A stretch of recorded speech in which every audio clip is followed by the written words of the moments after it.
Tape Studios. I'm Jeff McAleer, your host here at the Gaming Gang channel. Thanks for joining me once again.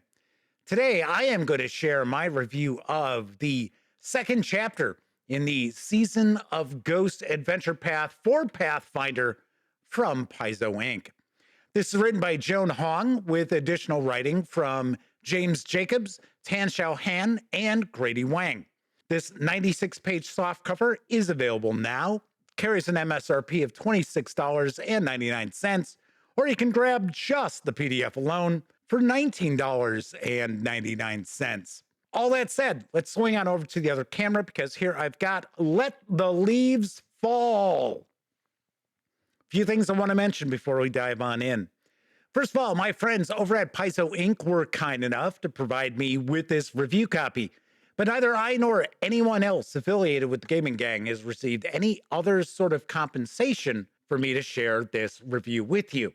These days, it's very important that you know that. We're also not going to look at each and every page of the adventure, but I want to give you a very good feel for what's in the book and discuss the adventure too.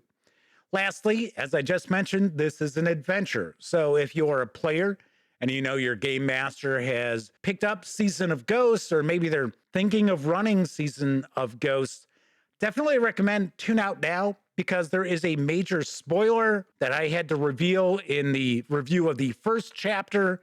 I'm also going to bring it up again, talking about this chapter, and you really don't want the surprises ruined simply because you are watching this video. Now, having said that, by all means, let your game master know about this video as well as my video for the Summer That Never Was, which is the first chapter of this adventure path, if they're considering picking this up. That way they can approach the adventure path to make an informed buying decision.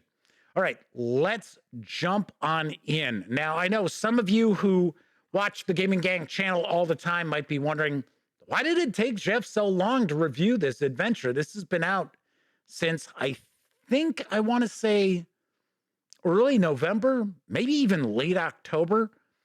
Well, there was some sort of weird issue going on. I didn't get any deliveries of Paizo products for about a month and a half. And then all of a sudden I got this big box loaded with stuff.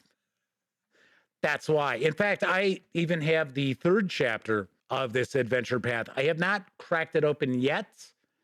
It is probably going to get read later on this week. So if you recall from the Summer That Never Was, this is an Asian-themed adventure path. This is going to be made up of 4 chapters, which is a bit of a nod to Asian plays and things like that that are presented in 4 acts, as opposed to what we're used to seeing in the Western world as far as like 3 acts. And this is the second part. So the adventure path began where the player characters wake up following this festival that they've taken part in for the village, and they get back to the village and things have changed. And monsters have overrun the village, and the player characters have to not only defend the village, but expel and defeat these monsters. And it actually turns out that this is something that repeats itself every single year because the player characters and the rest of the villagers are all deceased. They're all spirits. Now, the player characters wouldn't find that out in the first chapter. There are some hints at it in this second chapter here, but I kind of get the impression that the player characters won't realize that they are spirits until the next chapter of this adventure path, which is titled No Breath to Cry. So this chapter is broken up into 3 sections. The first section is going to task the player characters with preparing the village for winter. Now, there are 2 factions that are at odds in the village. They were introduced in the first chapter. The player characters may have allied with one of those factions, or maybe they have taken on the responsibility of overseeing the village. Regardless, we have a bunch of various different activities that the player characters are going to invest time in as far as getting the village ready. So there are two main responsibilities that they're going to take on. One is going to be to take care of the food stocks, make sure that the village has enough to eat throughout the winter. The other is to provide for the defense of the village, prepare the village for possible further attacks by monsters and things like that. And there are a variety of different things that the player characters are going to be doing. Now, there's also a currency that is going to be utilized in the adventure, and that is hope. So the player characters are going to be doing different things in an effort to raise the number of hope points they have so that morale in the village is high. People are feeling good about the future of the village. And of course, if they don't have hope, then morale is low and there is a lot of underlying fear in the village itself. Next up, we're going to have the enlightened path, where the player characters should have found out in the first chapter that there's this veil that is preventing them from traveling too far outside the village. And they need to learn about how to get past this wall and how to pierce this wall so that they can get to this nearby monastery, because they feel that they might be able to get some more aid from the monastery, plus learn more about what they're starting to feel might be a curse on the village. So the second portion of this adventure chapter is going to be detailing that as they travel to this monastery. And of course, hopefully, in order to do so, they will have gotten the information to learn about how to pierce this wall of ghosts. So they're going to find themselves reaching the monastery only to learn that the monastery is not what it once was. It is actually been corrupted by this evil entity, and all of the monks have all been turned to this dark side. And we've got a variety of different monsters. And of course, they're going to have to fight the big bad, which is the woman who kind of turned the entire monastery on the path to evil. So a lot of combat taking place at the monastery. In fact, I got to be honest, I thought it was a little too much. And this adventure does fall into a trap that I find a lot of modern adventures do, and that is when you get to, say, a dungeon or a location, someplace that's got a lot of different areas to explore. It's like every single area has to have something going on. It's got to have some combat taking place. It's as if it's not possible to actually key a map that doesn't have something going on in each and every single keyed location, which gets a little overwhelming sometimes. And at least in my opinion, sometimes makes the action drag a little bit.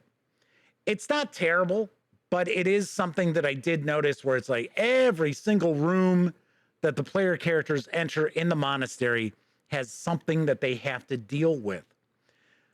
So what this is going to do is this is going to set up the player characters for the next chapter, where they are going to actually discover more about this curse. And like I said, in my opinion, I think they're probably going to eventually learn in the next chapter that they're all dead and everybody in the village is dead. Now, of course, obviously enough, there's probably going to be an opportunity for the player characters to return themselves and the villagers to life. That should be in the fourth chapter. So then we're going to get some information about the first long night, which is a celebration that commemorates the passing of friends and loved ones and things like that. So we get a lot of detail about this because this festival, this celebration takes place in the first part of this adventure.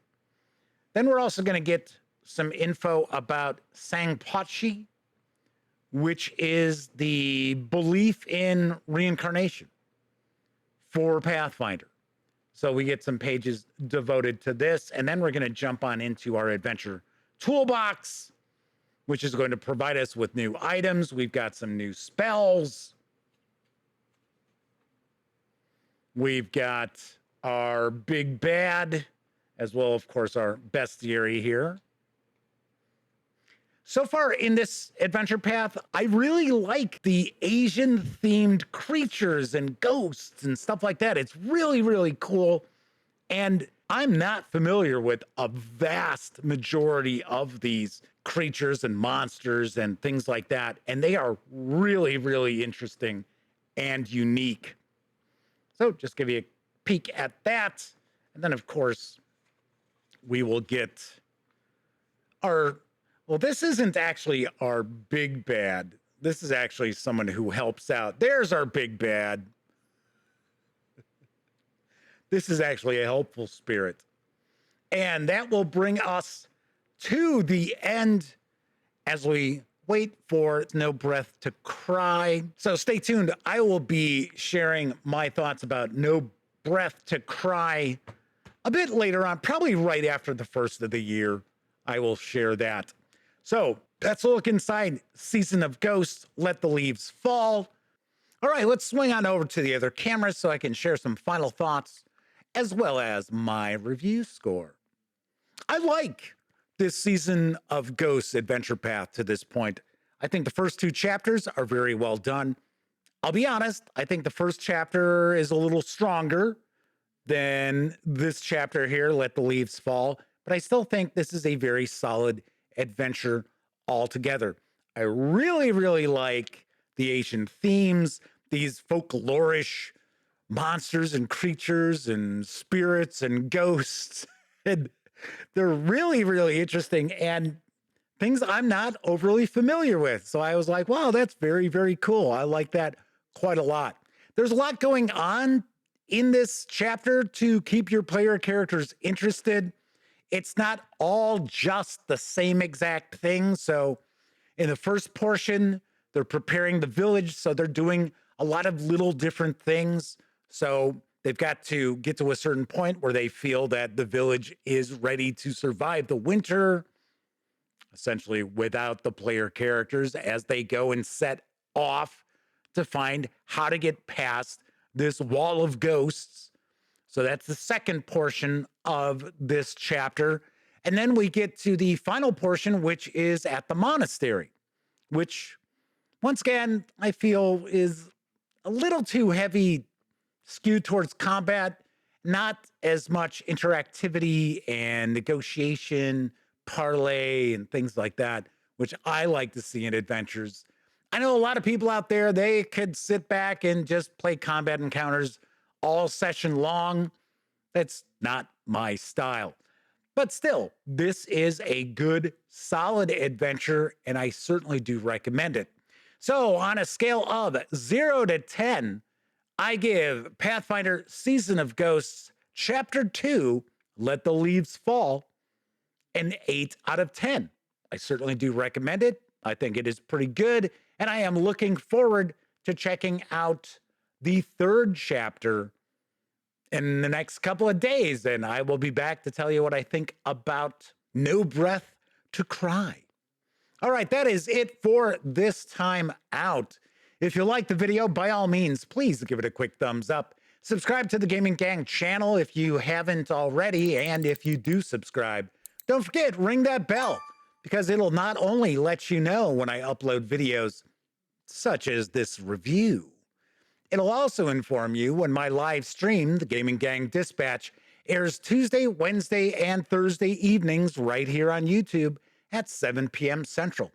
And of course, when you're not watching videos on the Gaming Gang channel, be sure to visit thegaminggang.com for all latest in tabletop gaming news, reviews, and a whole lot more you are not going to find here on the YouTube channel. You know the drill. Get your geek on at thegaminggang.com. Have a very happy new year, everybody. I know that is right around the corner. And of course, once again, I'm Jeff McAleer. Thank you very much for watching. And until I see you next time, here's hoping all of you get to enjoy plenty of great gaming with your gang.